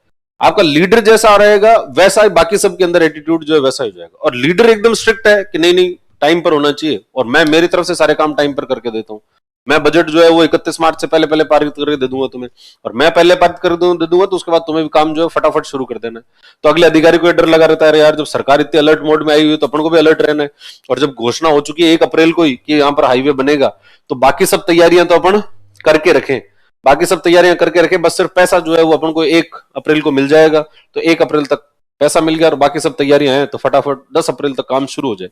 और 10 अप्रैल तक काम शुरू हो जाएगा तो जब तक मानसून आएगा तब तक एक लंबा कार्य जो है वो हो चुका होगा, और यानी जनता को विश्वास हो जाएगा कि हाँ यार घोषणा करते ही देखो काम क्या हो चुका है, शुरू हो चुका है। यानी जो सरकार है वो सिर्फ बातें नहीं कर रही है, सरकार वास्तविक रूप में काम भी कर रही है। तो इस तरीके से ये एटीट्यूड भी लोगों का चेंज हो जाता है। तो इसलिए इसको क्या कर दिया, प्रीपोन कर दिया, और प्रीपोन करके कहां पर लिया है, 1 फरवरी। कब लेकर आए ये, 2017 में 2017 का जो बजट है उसमें ये परिवर्तन किया गया। और ये बजट जो है पेश होता है तो कब होता है, कितने बजे होता है? 1 फरवरी को तो होता है। अब कितने बजे होता है ये बजट का जो भाषण आता है? वो कितने बजे आता है? ये आता है सुबह 11 बजे। कितने बजे आता है? सुबह 11 बजे आता है। और ये जो है वो क्या हमेशा से 11 बजे आता था? तो नहीं, ये 1999 में परिवर्तन हुआ है। ये परिवर्तन कब हुआ? 1999। 99 से पहले जो बजट आया करता था वो आता था शाम को 5 बजे। कब आता था? शाम को 5 बजे। यानी बजट का भाषण जो है कि भाई संसद में बजट का भाषण होगा तो शाम को 5 बजे होगा। अब क्यों होगा शाम को 5 बजे? क्यों करते थे? तो ये अंग्रेजों के काल से ऐसा चला आ रहा था। ब्रिटिश पीरियड के अंदर भारत के अंदर जो बजट है उसमें भारतीयों का इतना ध्यान नहीं था जितना ध्यान किसका था? अंग्रेजों का था। भाई अंग्रेज सरकार जो है वो ब्रिटिश सरकार का शासन था, तो उनको कि भाई यार भारत के अंदर हमारा जो शासन है वो कैसा चल रहा है, कैसा नहीं चल रहा है, इस पर पूरा ध्यान रहे। तो इसके लिए जो है वो शाम को बजट पेश करते थे भारत में, ताकि उनके वहां पर दिन हो रहा हो। 5.5 घंटे का डिफरेंस है, तो उनके वहां क्या हो रहा है? तो दिन हो रहा हो, मतलब उनके यहाँ जो है लगभग 11:30 बज रहे हैं। तो अब 11:30 बज रहे हैं तो वो इसका मतलब सुबह उठे ही हैं, ऑफिस वगैरह आए ही हैं, काम शुरू हुआ ही है, तो वो उस बजट के भाषण को सुन भी पाते थे रेडियो वगैरह से, और फिर पूरे दिन उसके बारे में चर्चाएं भी करते थे कि अच्छा भारत के अंदर जो बजट है वो कैसा पेश हुआ है, कैसा वित्तीय जो है प्रबंधन किस प्रकार का चल रहा है। तो वहां पर चर्चा का वो विषय बना रहे, इसलिए पेश करते थे कब? शाम को 5 बजे। अब अंग्रेज तो चले गए और वहां पर ऐसा कोई लोग है नहीं जिनको भारत के बजट के ऊपर कोई ज्यादा इंटरेस्ट है, फिर भी भारत में कितने बजे पेश करते थे? 5 बजे, क्योंकि ऐसा ही चला आ रहा है। क्यों आ रहा है इसमें किसी ने ध्यान दिया ही नहीं कि भाई ये 5 बजे तो 5 बजे। अब 5 बजे के कारण क्या होता? भारत के अंदर दिक्कत हो जाती है कि भारत में उसके ऊपर कोई चर्चाएं होती ही नहीं। 5 बज गए, अब 5 बजे तो अब कोई खास लोगों को जो है सब लोग अपने अपने घर चले गए, अब खाना खाओ और सो जाओ, बजट क्या है इनका? कोई बजट नहीं। तो इसलिए लोग जो है वो उतनी चर्चाएं उसके बारे में नहीं करते। तो इसका मतलब लोगों की उतनी जागरूकता नहीं है कि सरकार कहां खर्चा कर रही है, सरकार के पास कहां से पैसा आ रहा है। बाकी होना तो चाहिए, क्योंकि जनता का पैसा है। सरकार किसकी है? जनता की। तो जनता का पैसा है, जनता का पैसा सरकार कहां खर्च कर रही है, कहां नहीं कर रही है, इससे पूरा ध्यान रखा जाना चाहिए। परंतु भारत में ऐसा कोई ध्यान रखता तो अभी भी नहीं है। 11 बजे रखने से कोई बहुत ज्यादा हो गया ऐसा नहीं, पर फिर भी चर्चा जो है वो उसके मुकाबले थोड़ी ज्यादा होती है। तो पहले जो है बिल्कुल ही नहीं होती थी, तो फिर इसलिए कहा कि भाई जब अब अपन को जो है उनको थोड़ी सुनाना है, अब तो अपन खुद को रखना है, तो इसलिए इसको क्या कर दो? 11 बजे लेके आओ। तो इसलिए बजट का पेश होने लग गया 11 बजे। ये परिवर्तन कब हुआ था? 1999। लिखो देखें बजट। संविधान में बजट शब्द का प्रयोग नहीं किया गया है। The term budget has not been used in the constitution. संविधान में बजट शब्द का प्रयोग नहीं किया गया। The term budget has not been used in the constitution.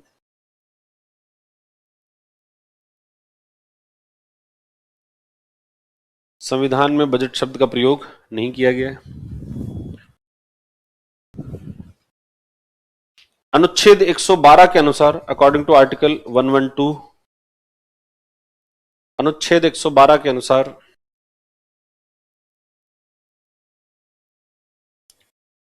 वार्षिक वित्तीय विवरण लोकसभा में प्रस्तुत किया जाना चाहिए। According to article 112, annual financial statement should be placed in Lok Sabha. वार्षिक वित्तीय विवरण लोकसभा में प्रस्तुत किया जाना चाहिए। Annual financial statement should be placed in Lok Sabha. वार्षिक वित्तीय विवरण लोकसभा में प्रस्तुत किया जाना चाहिए।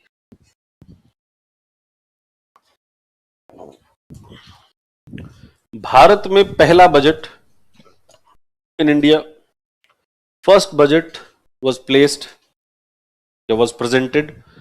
भारत में पहला बजट ब्रिटिश काल में इन India, first budget was presented in British period, British काल में जेम्स विल्सन के द्वारा। भारत में पहला बजट ब्रिटिश काल में जेम्स विल्सन के द्वारा प्रस्तुत किया गया। ब्रिटिश काल में कब? 1860 में। तो ब्रैकेट में लिख लेना 1860। भारत में पहला 1860 भारत में पहला बजट ब्रिटिश काल में जेम्स विल्सन के द्वारा प्रस्तुत किया गया। In India first budget was presented in British period by James Wilson in 1860 1860 में। स्वतंत्र भारत का पहला budget, first budget of independent India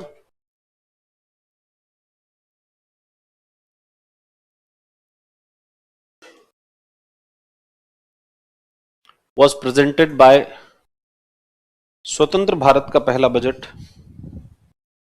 Shanmukham Shetty के द्वारा प्रस्तुत किया गया 1947 में। स्वतंत्र कब हुआ भारत?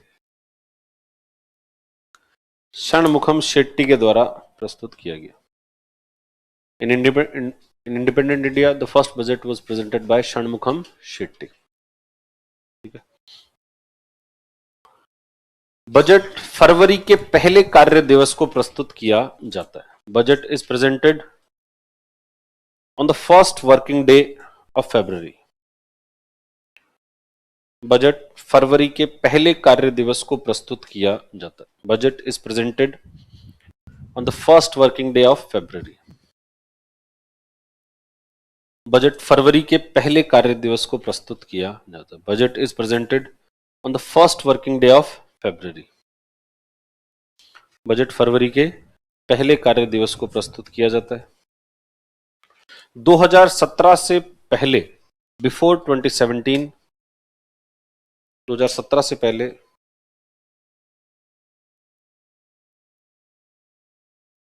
ये फरवरी के अंतिम कार्य दिवस को प्रस्तुत किया जाता था।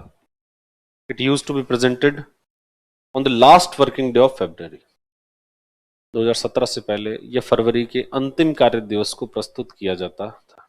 Before 2017 it used to be presented on the last working day of February. 2017 से पहले यह फरवरी के अंतिम कार्य दिवस को प्रस्तुत किया जाता था। और कितने बजे होता है बजट? बजट सुबह 11 बजे प्रस्तुत किया जाता है। Budget is presented at 11 AM। Budget सुबह 11 बजे प्रस्तुत किया जाता है। और 1999 से पहले शाम को 5 बजे। 1999 से पहले, before 1999, it used to be presented at 5 PM। 1999 से पहले ये शाम को 5 बजे प्रस्तुत किया जाता था। It used to be presented at 5 PM।